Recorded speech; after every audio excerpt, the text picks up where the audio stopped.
Here's a collection of actual crimes committed by really dumb criminals. Just sit back and enjoy the insanity as we present.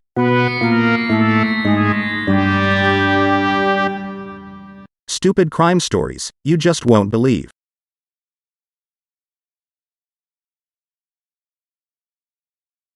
In 2013, a Canadian man was driving his girlfriend and her 16-year-old daughter across the Canadian border into the United States. When they got to the American side of the Windsor-Detroit Tunnel, border agents inspected their car. While being questioned, the woman said that she and her daughter were on their way to the Detroit airport. They were booked on a flight to Lebanon where they planned to spend 10 weeks with relatives. When agents searched her purse, they found $15,000 in Canadian currency and $300 in U.S. bills, which she failed to declare as required by law. In response to the discovery, Customs and Border Protection officers proceeded to search the woman and her daughter. During a pat-down, agents discovered lumps in the woman's bra. One agent described it as a bulky mass. The bulky mass turned out to be 4 bags of Canadian currency totaling $39,000. During questioning, the woman admitted that she had also sewn money into her teenage daughter's bra. A subsequent search recovered 2 bags from the lining of the girl's bra. Each bag held $10,000 in Canadian currency. The woman then told agents that she concealed the money for safety. She only declared $3,300 at the border crossing because she did not want her boyfriend to know she had so much cash. She claimed to have retrieved the money from her bank safety deposit box. It was cash she had saved from her disability checks, her paper route, and money her daughter earned from babysitting.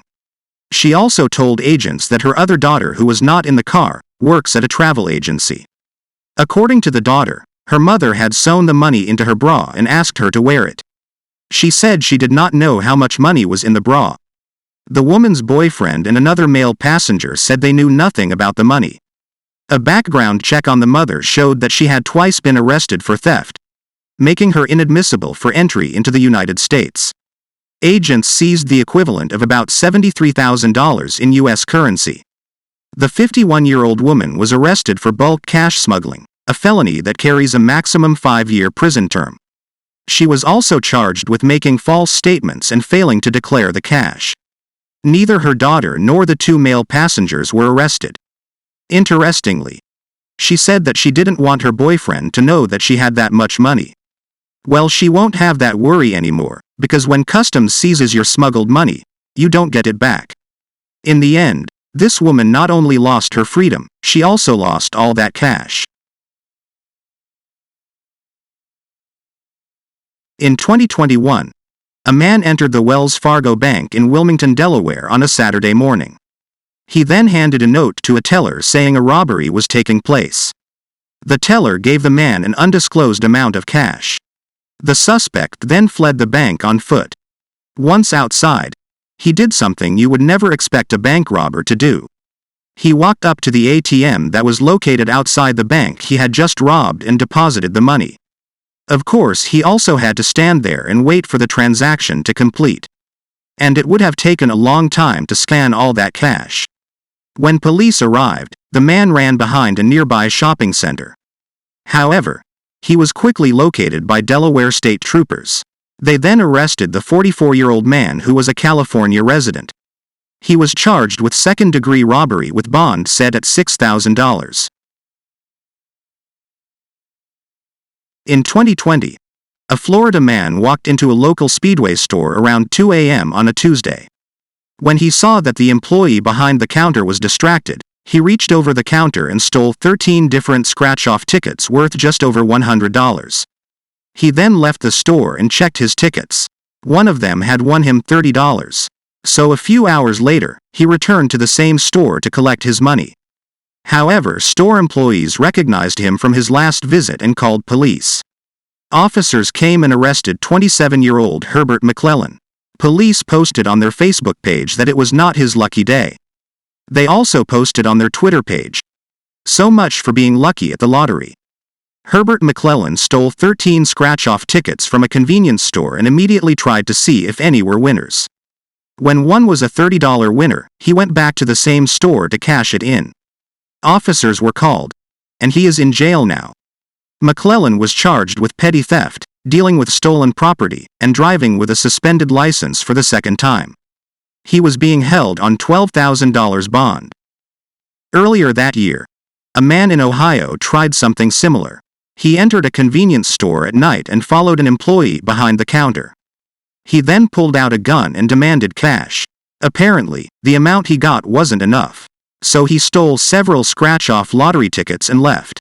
When he discovered he had a winning ticket, he returned to the same store to collect his winnings. Instead, he was arrested by Columbus police.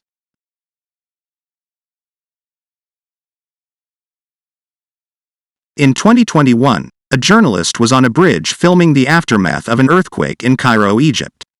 But as he held up his phone to record the damage, a man on a motorcycle snatched the device and sped off. As it turns out, the reporter was live on Facebook at the time of the theft. His phone was still streaming after the thief stole it. There were also over 20,000 people on Facebook watching it happen.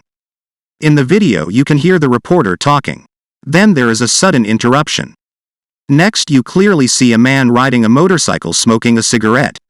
He even looks down at the phone, not realizing he is being watched by thousands of people. He is then seen looking back nervously as he speeds away from the scene. The video of the incident was later shared on social media. It had attracted more than 6 million views and 45,000 comments in just 24 hours. Here is a clip of the incident. ولكن الشبكة طبعا بالفعل رصدت شعور عدد كبير جدا من المواطنين بالجمهورية بهذه الحالة.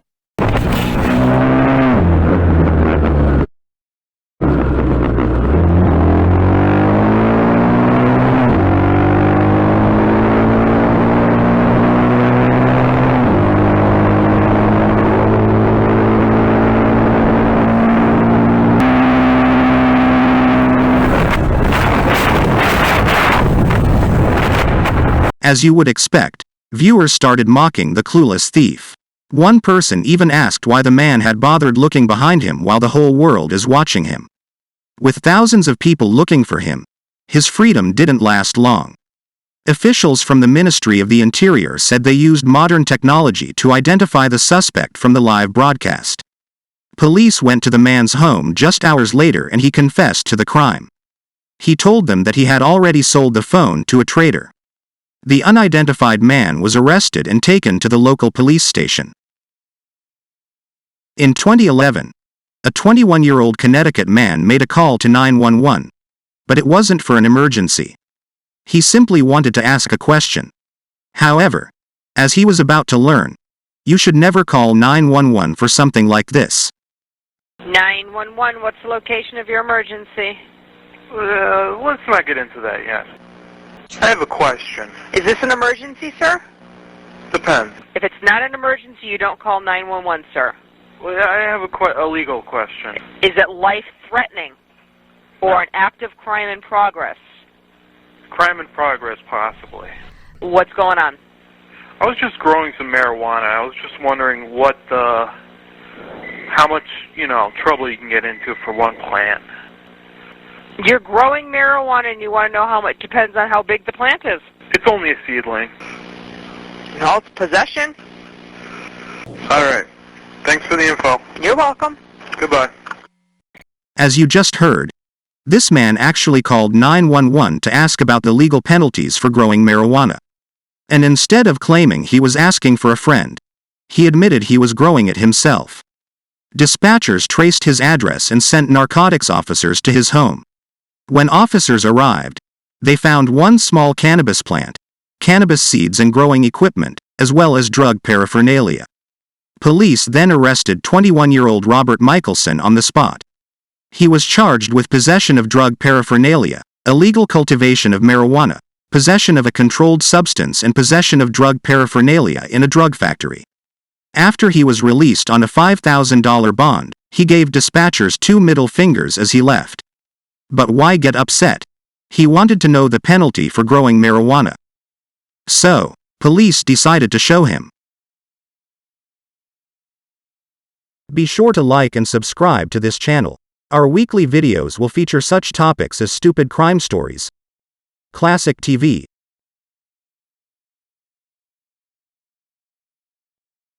and the real stories behind popular songs from the past and present. There will be even more categories as we continue to grow.